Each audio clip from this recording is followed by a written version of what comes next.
llamada telefónica. 9:11. Doctor Villalobos, ¿cómo está? Buenas noches. Sí, buenas noches. Gracias por atendernos. Hay varios temas y ojalá que nos alcance el tiempo para desarrollar todos, pero yo he venido preguntando y viendo cómo van más o menos las internas, ¿no? Porque ya están en las tachas y todo esto. Hay una guerra en las organizaciones, yo no les llamo partidos políticos, pero sí en las agrupaciones que van a postular, ¿no? Bueno, ten en cuenta que este viernes 25 de mayo vence el plazo para que los partidos y movimientos que todavía no han hecho su elección interna lo hagan. Sin embargo, ya la mayoría ya anunció que ha realizado sus elecciones internas. Lamentablemente no todos han contado con la participación de la OMPE, porque la participación de la OMPE es previa invitación, no es obligatoria. Y entonces no sabemos cómo es que se han llevado a cabo estas elecciones, si han sido elecciones bien llevadas, transparentes, competitivas, donde todos han podido postular, o han sido elecciones cerradas, ya como que amarradas, ¿no? Para que solo unos cuantos sean elegidos. Los que se han sentido excluidos, los que no han sido pues elegidos en las internas, obviamente están reclamando, ¿no? Porque ya no van a poder postular. Y claro, ya ha venido el tema de las tachas a la interna, ¿no? Lo que pasa es que el cronograma, una elección interna es similar a una elección que conocemos, que tiene todo un cronograma y es parte del proceso electoral, de un cronograma electoral, tener un periodo de tachas o impugnaciones a la elección. Eso es natural. El tema es que cuando se presenta una tacha, una impugnación, una nulidad, tiene que basarse con pruebas y en infracciones establecidas en el reglamento, por ejemplo, de elecciones de cada partido o movimiento, ¿no? Yo digo esto porque hoy me avisaron de una tacha de alguien que yo conozco, que es Harold Alba.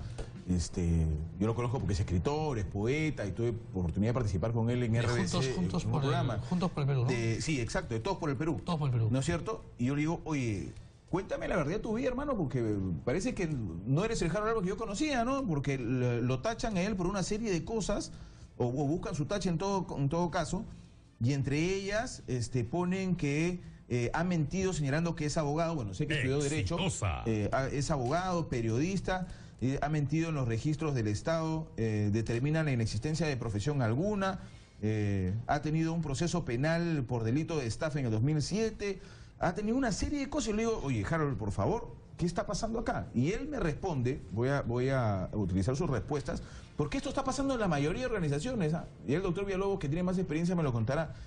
Y él me responde que todo es falso. Yo le digo, bueno, es tu palabra contra la de ellos. Envíame documentos que sustenten que es falso. Y él me envía, por ejemplo, antecedentes policiales, envía antecedentes penales, certificado de antecedentes penales, envía una serie de documentos que yo he tenido a bien revisarlos. Y efectivamente en ninguno de estos figura las acusaciones que hay. Pero, ¿cuál es el fondo de este tema? Y por lo tanto, mi pregunta, doctor. Bueno, lo que pasa es que en el caso particular de ese partido, bueno, los dos candidatos o los dos precandidatos son amigos, ¿no? Harold Alba y Alberto Vaya. Parece que no son tan amigos ya, ¿no? Bueno, y amigos nuestros en general, ¿no? Que los conocemos, que han estado. Claro. Fue curioso porque primero Alberto era el precandidato a la provincial, y Harold era el candidato a Barranco, ¿no? Exacto. Y no sé en qué momento luego ambos estaban compitiendo por la provincial. Es un lío interno del partido, denuncias que podrían... Claro, y a lo que yo me voy de fondo es, o sea, ¿tú puedes denunciar y tachar a un candidato porque se te ocurre o sin documentos y esas cosas? Mira, hay que fijarnos en el momento en el que estamos. Si ha habido elección interna dentro del partido, puede haber una tacha, pero no es la tacha que se puede presentar ya cuando el candidato sea elegido internamente y lo inscriban al jurado electoral especial, se presente de manera oficial al Jurado Nacional de Elecciones de la lista. El jurado va a tener 3 días para calificar. El plazo para escribir las listas vence el 19 de junio. Después del 19 de junio que se reciban las listas, el jurado electoral especial, por ejemplo, para calificar las listas a Lima Metropolitana, es el Jurado Electoral Especial de Lima Centro. Califica en 3 días y, si no hay ningún error en la lista, la admite y la publica por 3 días. Y en esos 3 días, cualquier ciudadano ahí sí puede formular una tacha contra el candidato, contra toda la lista, porque no cumplió un requisito, porque está mintiendo en la hoja de vida, etc. Esa es la tacha que podría preocupar por ejemplo, a Harold, ¿no? Que se le podría presentar en ese momento. Una tacha dentro del partido, habría que evaluar si el reglamento electoral del partido la contempla, ¿no? Yo veo ahí que eso es información más que todo sobre la hoja de vida. Pero la hoja de vida, quien la va a fiscalizar es el Jurado Nacional de Elecciones. Finalmente. El partido puede recibe el artículo 23 de la Ley de Partidos. y el artículo 13 del reglamento de inscripción de listas de candidatos aprobada por la resolución 82 establece que los candidatos que postulan en las internas y los que son designados directamente presentan una hoja de vida al partido y este la publica en su página web, pero no es competencia del comité electoral del partido revisar la veracidad de esa hoja de vida. Esa va a ser competencia del Jurado Nacional de Elecciones cuando esta hoja de vida ya se presente en el expediente de inscripción de candidaturas que vence el plazo el 19 de junio. Y claro, lo ideal en este tema, claro, pero lo ideal, doctor, es que ahí empiece la transparencia y la justa limpia, pues, ¿no? Si yo voy a competir con usted en una justa electoral interna, se supone que tiene que ser limpia, transparente, ¿no? O sea, ese es el problema de que en los partidos hay elecciones internas. ¿Por qué? Porque a la interna genera fricciones entre los bandos, entre las facciones.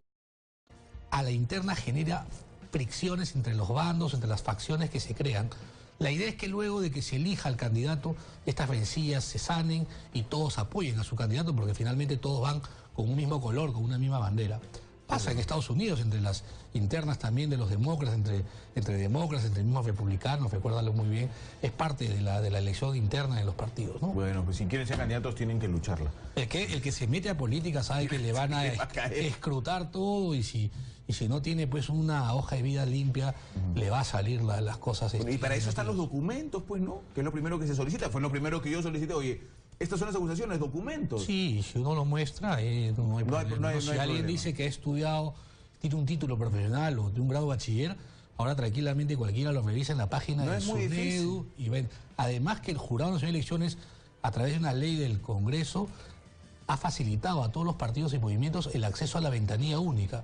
Con una clave se ha creado todo un sistema informático en donde uno puede consultar toda la información del candidato. Hay un candidato en el Cusco, me parece que lo han separado también, pero ese sí ha tenido algunas acusaciones penales más severas, ¿no? El partido todavía, mientras no inscriba a candidatos oficialmente ante el jurado, podría decidir no inscribir a alguien porque tenga pues antecedentes policiales, pese a que los procesos judiciales en curso, por ejemplo, si una persona que va a ser candidato en este momento está sentenciado en primera instancia por un delito doloso, el hecho de estar sentenciado en primera instancia no le impide ser candidato. ¿Por qué? Porque el impedimento recién opera cuando hay una condena en última y definitiva instancia que le suspende la ciudadanía. Ni siquiera en segunda, si es que hay una tercera instancia. Si hay una casación, ¿no? Claro. Pero mientras estás en proceso, mientras estás procesado nada más, lamentablemente tú puedes postular. Ah, eso es interesante. Salvo los delitos que ya aprobó el Congreso de la República, que pese a estar sentenciado... Y estás rehabilitado, ¿no? Que es discutible, pero sí, hay una ley que se aprobó ahora en enero, si no me equivoco, que ha establecido que aquel ciudadano que ha sido condenado, ha pagado una condena por terrorismo, narcotráfico, violación de la libertad sexual y delitos de corrupción, por esos 4 delitos, así ya hayas pagado la pena, así la pena te la hayan impuesto hace 30 años y ya la cumpliste, no vas a poder postular. A ningún cargo electoral. En primera instancia, ¿no? Veremos ahora. ¿Sabes qué pasa, José? Que cuando el Jurado Nacional de Elecciones haga la verificación de los antecedentes de estas personas, en la pantalla el registro de condena va a estar limpio. ¿Por qué? Porque quien ya cumple la condena se rehabilita y automáticamente se anulan los antecedentes. Entonces vamos a ver si el registro de condenas va el jurado a cruzar información para que esos antecedentes anulados se le hagan conocer, y si es que por la antigüedad del expediente no figura, entonces podríamos tener gente que ha purgado condena por esos 4 delitos y que pase y que nadie lo tache al final, porque si no nadie interpone una tacha, que además se hace un empose de 1.000 soles y pico para tachar a un candidato municipal. ¿Quién va a pagar 1.000 soles, no? Porque si pierdes además la tacha, pierdes tus 1.000 soles. Exacto. Doctor, ¿qué le parece lo que sea aprobar una primera instancia en la Comisión de Constitución del Congreso de la República? Ya no son 3, ahora son 2 años. No se aprobó. ¿Ni en la comisión? No. ¿Está en plena discusión? Hoy ha habido una sesión de la Comisión de Constitución. Tú te refieres al proyecto de Mauricio Mulder, que lo hemos comentado ya acá en tu programa, que él planteaba de que para ser candidato a un cargo de elección popular tipo presidente de la República, el candidato previamente tenga que tener una militancia en el partido de 3 años. Ahora son 2. Lo que ha habido ahora es que con ese proyecto de ley, la Comisión de Constitución, que preside la congresista Úrsula Letona, ha puesto a debate en la comisión, no en el pleno del Congreso, en la Comisión Primero de Constitución, un predictamen de ese proyecto de ley con algunas modificaciones al proyecto inicial de Mulder, y ahora han establecido que la propuesta es que la afiliación o la militancia partidaria sea de 2 años antes de la inscripción de la candidatura. No se ha aprobado porque Mauricio Mulder se opone. Él señala pues de que... Porque además se propone que esta ley de aprobarse se aplique para las elecciones del 2026. Ya no para el 2021. Y entonces Mauricio Mulder se ha opuesto. Él dice que debería aprobarse para el 2021. Y Richard Acuña, que tiene un proyecto similar, ha pedido que su proyecto de ley se acumule al predictamen. Por lo tanto, ha quedado en un cuarto intermedio para que la comisión vuelva, integre a su predictamen el proyecto de Acuña. ¿Y qué piensa usted, doctor? ¿2 años, 3 años? ¿Hay alguna variante importante? Mira, hay que ser sinceros. Actualmente cualquiera, como no está, los partidos no tienen muchos militantes. Entonces ahora uno va a un partido, toca la puerta y sin ser militante te meten, ¿no? Y si tienes ahí ciertas influencias te meten al partido sin ser afiliado. Eso genera que no se incentive la militancia de los ciudadanos en partidos políticos. El peruano no milita en partidos. El porcentaje de peruanos que militan en partidos es muy bajo. Sí. ¿Y eso por qué? Porque los partidos han ausentado a los militantes porque no tienen cabida, porque no tienen posibilidad de por lo menos acceder a cargos públicos. Todo se hace en una cúpula, por lo general se llama a los invitados porque tienen dinero o porque tienen cierto arrastre en una zona. Lo que busca el proyecto de ley, en el fondo, es bueno, es que la gente, pues, para poder acceder a un cargo, haya militado en el partido. La discusión de este proyecto de ley era por la temporalidad, por el momento, porque si se aprobaba a los 3 años, para el 2021 era evidente que iba a dejar, dejar fuera de carrera por lo menos a 2 candidatos que quieren ser candidatos presidenciales y no tienen partido. Claro, Guzmán y Verónica Mendoza. Sí, tú los has dicho bien claro. Ellos quieren están en las encuestas, ya han participado en la anterior elección. Uno quedó fuera, pero participó en una parte del proceso. Y ahora están en pos, están en las encuestas, pero no tienen todavía su partido formalmente. Si les ponemos los 3 años, no van a postular. Con ese criterio, Ursula Letona ha bajado la valla a 2 años. Digamos que si se aprobara con 2 años para el 2021, no sabemos si llegarían. ¿Por qué? Porque hay que tener en cuenta que el Congreso modificó la ley, modificó el cronograma de todas las elecciones nacionales, tanto generales, que implican las presidenciales con las del Congreso y las municipales con las regionales, y ha unificado los cronogramas electorales. Antes de la modificación, una lista de candidatos, la plancha presidencial, por ejemplo, se debía inscribir con 90 días de anticipación a la elección. Igual que las listas ahora para municipio, para región. Y las listas al Congreso, no sé si te acuerdas, pero se inscribían con 60 días de anticipación, era muy poco. El Congreso, te digo, el año pasado, en diciembre, modificó esta ley, modificó el cronograma, estableció que ahora en todas las elecciones las listas se inscriban con 100 días de anticipación. Con 100 días de anticipación al día de la elección. ¿Eso qué implica? Que si nos remitimos al 2021, si las elecciones son el domingo de abril, los 110 días van a vencer en diciembre del 2020. Entonces, si ahora estamos en 2018, los 2 años para militar en un partido operarían a partir de diciembre de este año. ¿No? Más o menos en Navidad, Año Nuevo, por ahí, sería el plazo para que el 2020 se inscriba la plancha presidencial que va a postular el 2021. Si le das a pedir 2 años de afiliación partidaria, la cuentas hacia atrás y el plazo vencería en diciembre de este año. Si aprueban la ley en este momento, la ley Mulder con las modificaciones de Ursula Letona de la comisión, entonces Verónica Mendoza y Julio Guzmán tendrían solo hasta diciembre para inscribir sus partidos. Que no es tan sencillo, ¿no? Que no es tan sencillo. Julio Guzmán dice que tiene mucho avanzado y no sé cuánto, pero no, sí, ha presentado ya un lote de firmas, creo que está en ese proceso. De Verónica Mendoza, yo la verdad no... siempre cuestiono un poco a Verónica Mendoza sin conocerla, pero le ha pasado a ella algo insólito, ¿no? Ella aprobó en el Congreso, votó a favor de la ley, en el periodo que ella fue congresista de Humala, ella aprobó la ley que incrementó el porcentaje de firmas en un partido de 3 a 4%, y ella votó a favor. Y ahora esa ley que ella aprobó... La perjudica porque le exige más firmas. Entonces, creo que ellos todavía no tengo a ciencia cierta el dato de si ya han presentado algún lote. Sé que Guzmán sí ya está en ese proceso, pero estamos mayo, no sé si hasta diciembre. No, es muy complicado, ¿no? Recuerden que son 700.000 firmas válidas. Válidas, sí. O sea, para eso necesitas 2,5 millones, sí, más o menos. Y además que después de las 700.000, que la verificación es gratuita por parte de la OMPE, el resto lo adicional te cuesta un sol por firma, ¿no? Entonces, también no es solo el trabajo, sino es quién financia estos partidos o estas... O sea, estamos hablando más o menos que para poder tener tu partido solo en la etapa de firmas, estamos hablando de más de 2 millones. Sí, es un dinero importante. Entonces, 2 millones y nadie fiscaliza de dónde lo financian, además. Entonces, eso claro, también, esa etapa no tiene fiscalización. Esa etapa no tiene ninguna fiscalización. Porque como todavía no eres partido político, claro, no estás dentro de la ley de partidos políticos, no tienes fiscalización. No tienes que rendirle cuentas a la gerencia de supervisión de fondos partidarios de la OMP. Entonces, debería haber una modificación también, ¿no? Debería incluir, o sea, como parte del proceso de inscripción, además de estos comités, de todo lo que presentan, más sano sería que presenten una rendición de gastos de cómo es que han financiado para saber quién está detrás del partido. Porque no es barato escribir un partido político. No es, si no, imagínate, quienes han logrado escribirse más rápido son los que tienen más dinero, ¿no? Exacto. Sí, ese es un buen tema. Más rápido son los que tienen más dinero, ¿no? Exacto.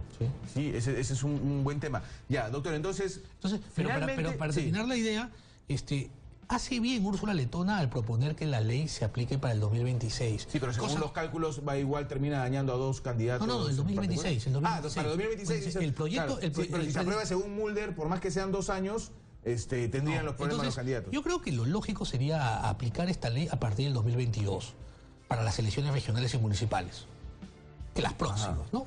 Le das un tiempo a los partidos a captar militantes, a que la gente entienda que ahora si quiere postular, milite en partidos, elija entre toda la variedad de partidos que hay y decida con cuál comulga. Y finalmente haga pues vida partidaria. Tampoco podemos dejar esto abierto a que cualquier aventurero se presente un día ante un partido y este partido lo lleve y ya se vuelve político. ¿Eso permite, eso va a permitir fortalecimiento de partidos políticos? Por lo menos es lo que estamos buscando finalmente. Vamos a tener partidos con más vida partidaria, con gente que haga política, ¿no? Eso sí.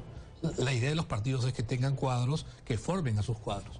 Pero si no formas a los cuadros, si no agarras a alguien que pasa por la calle y porque tiene pues cierto carisma o cierto dinero, lo metes de candidato y ese luego cuando es elegido se cree dueño del cargo y ya no le responde al partido también, ¿no? Como ha pasado congresistas que han sido elegidos por un partido y ahora se han ido a otro también, ¿no? Sí, pues es verdad. Y porque no militaban en el partido. ¿Cómo ve hasta ahora lo que está pasando en las internas de las diferentes organizaciones, doctor? Bueno, yo creo que las internas tienen... ¿Podemos llamarle organizaciones?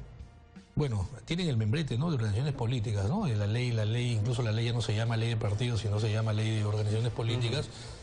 La mayoría de elecciones internas son vía delegados, no hay una verdad. Son muy pocos los partidos que han tenido más de 2 candidatos compitiendo por el mismo cargo, ¿no? La mayoría han sido con listas únicas.